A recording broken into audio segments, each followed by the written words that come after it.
Alrighty, well, it's not too often where I do a update video prior to an update for Save the World.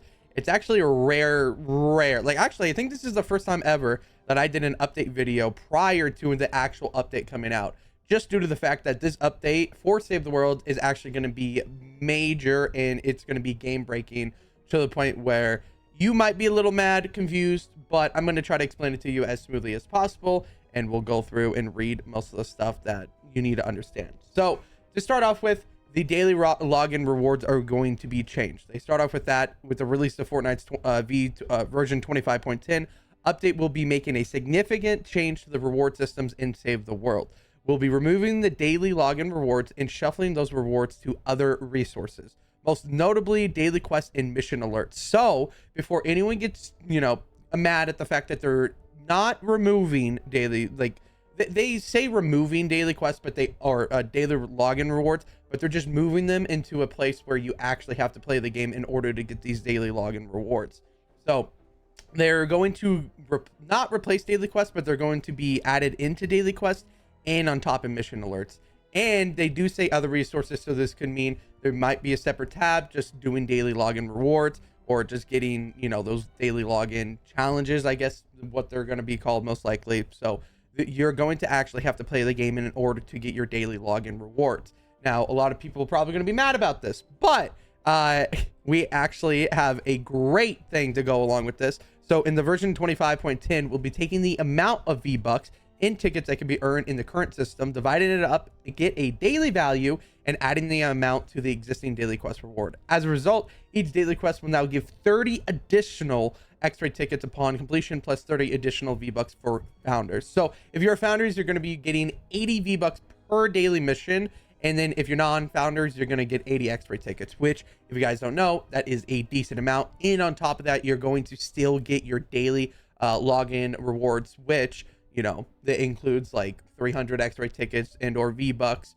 The 1,000 you won't be getting, according to, I think they already got that out of the files. You won't be getting like the 1,000, but those 300 and like those V-Bucks randomly are basically getting split up, and you're going to have a higher chance, or a different chance of getting those V-Bucks throughout different days. So it might be a little weird. It might be a little like weird to wrap your head around it. But if you think about it, we actually are going to be getting more V-Bucks.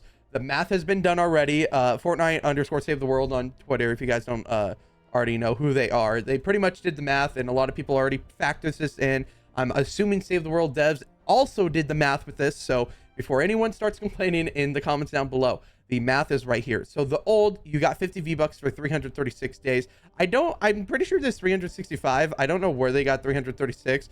I could be wrong. Maybe there's like something, maybe there's a reason why it's 336, but we'll just use this. So you would have gotten 16,800 V-Bucks plus the 10,000 for the entire year of getting those daily login rewards, because that's the amount that you'd usually get for logging in, for if you logged in every single day for that year straight. That's how many V-Bucks that you would get, which is around 10,000. So yeah. And then with the new system, you're going to be making 80 V-Bucks for 336 days, which is a total of 26,880, which is 80 more V-Bucks than the old system. However, not a lot of people are thinking about this. There is still a chance of getting 60 V-Buck missions along with 100 V-Buck missions, which, there's quite a few that you can actually get, like play 3 missions as a soldier or any hero, you can get 60 V-Bucks from doing that. So if you factor that in, you basically you have more of a chance of getting more than 26,880.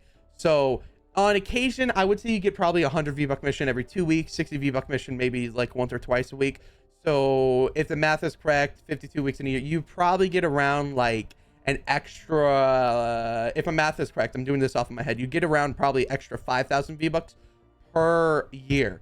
So, and I'll just half it for all those people that, if my math is incorrect. So you still are earning more V-Bucks than what we did than the old system. You just actually have to work for it now. You have to do your daily, I'm going to say daily challenges, which I assume what they're going to do is basically make you where you have to play like one mission or something, which you already do for your daily quest anyways. And for all those in-game players, you actually do 10 missions per week if you do the supercharger. So you're actually playing the game, and it's you know, something that's not really a big change if you think about it in the long run. So but for reward wise, it is a big change in the long run. Now let's move on to the next big thing: daily founders llamas. So the founders pack sold before July 2020, which is basically right before they cut off all the founders, included upgrade llamas and founders llamas that were granted once each day through the daily login reward screen. If any of these remain unused, which I believe, I think I already got all mine, but if you are a founders and you did not log in and you still have those, they'll be granted to you immediately the next time you log in to save the world. So you should be getting the llamas like right away once this update's out. I don't think you get it right away now. You have to wait until the update's out. So yeah.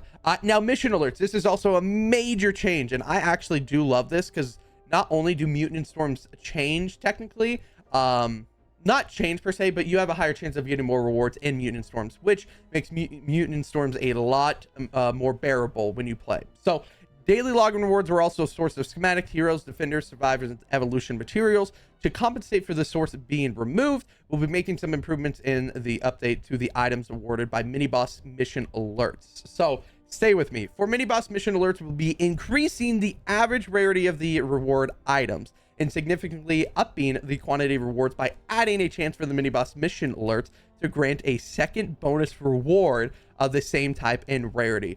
Alerts to grant mini llamas will also have a chance to grant a higher quantity of mini llamas or to replace the mini llama with an upgrade llama. So for those missions, or for people that don't understand, for those missions that give mini llamas, let's say 2 mini llamas, usually that's the average that you get for those missions, you have a chance now of getting a upgrade llama. Now think about this for a second. A lot of most of the time, manuals is a very hard thing to get, especially as an in-game player. I complain about this a lot, but a upgrade llama can contain a mythic. It can contain a lot more weapons than a mini llama. So hence, you will probably be getting more manuals, more rewards, and basically it's incentivized playing the game more. And a lot of people are blindsided by the fact that the V-Bucks and daily logins are changing, that they don't realize you're going to be getting almost double the rewards if you think about it when it comes to mini boss storm, of course. Mutant storm's a little different, but you still have a chance of getting those rewards and whatnot. But you know, yeah. But yeah, let's move on. So another major change we'll be making to mission alerts is give all the storm alerts on the map a chance to grant items and llamas instead of always rewarding evolution and perk materials. So we'll be getting items and llamas instead of just those evolution and perk materials. So instead of 5 times pure drop of rain or 5 times legendary perk up, you have a chance of getting a crap ton of llamas or a chance to get different things. So this is a good change. Now I wonder if this actually, maybe they do add in manuals. Maybe they do like a 5 times manual mission. I would love that. Oh, what I would do for that. This includes the rarity increases in bonus items described above, and should significantly reduce the reward gap between the storm venture seasons and mini boss venture seasons. So a lot of people complain, and a lot of people have the reason to complain, especially as a long-term player, that the mutant storms is very boring. The mini boss storms are the best because you get a crap ton of V-Bucks, you get a crap ton of rewards, but mutant storms you don't really. You get maybe like a V-Buck mission every other day or like every few days, and it's very boring. However, now those are changing. There is a higher chance of getting better rewards when it comes to mutant storms. You can get a 5 times legendary perk up mission a lot more occurring, if that makes sense. You have a chance of not getting more V-Bucks, but you have a chance of getting missions that actually affect you, so you can get more rewards. It is a great update, and I just want people to understand this in the entirety, that this update is great. Just don't think about it too much, because your brain will, you know, think, oh, this is a bad update because, you know, V-Bucks. Don't think about that. Think about everything in the long run. All right. And then move on. Since the change will mean fewer evolution materials available on the map, we'll be increasing the quantity of evolution materials earned when you complete a storm alert. So for those people that are saying, oh, 5 times pure drop of rain missions are going to be less, you're going to be earning more when it comes to 5 times pure drop of rain missions. You'll probably be earning, maybe, I would say probably a fourth more, maybe double it, maybe. I don't know. I don't know the exact math, but we'll see in the update. But that's a good change, because you will have to do less missions for those rewards when they are out. So great change, but you have less chance of getting those missions, which it's 50-50. You can see it either way, but I see it as, you know, once we do get that mission, there's going to be a lot more or less time to actually want, or less missions to actually grind to get the mount that you want. Anyways, moving on. Let's go to early campaign quest. Ooh. So the early part of the daily login reward track has a lot of items to help new players get a jump start on the collections of schematics and heroes. While the changes to mission alerts should make up for this loss, we've also decided to add some rare, epic, and legendary rarity items to the campaign quest in Stonewood and Plankerton. So it helps people get a little jump on early on in the game, which I understand because as a new player, you get very bored very fast. So I think this is a good change, actually. I feel like incentivizing getting, you know, those rare and epic and legendary items early on allows you to understand it a little bit better once you get to end game. So great change. And then if you have already completed these quests, the rewards will arrive in a gift box the next time you log in to save the world. So once the update comes out, for all those people that are like, well, I didn't get my rewards and I'm an end game player, you're going to be getting a lot of probably junk. Because most of these rewards probably aren't worth keeping, but I could be wrong. Maybe you get a Xeon bow by accident. I don't know. Maybe they do that. Most likely not, but well, no, they probably won't do that, but jokes. And then endurance, for all those endurance Andes out there or endurance lovers, big change in endurance. While working on these reward changes, we also decided to take a look at daily quests for Storm Shield endurance. These quests were added just so we could award battle royale battle pass XP. Dang, that is a tongue twister for your first endurance mission each day. But they lack any Save the World specific rewards. This will be addressed in version 25.10, next update.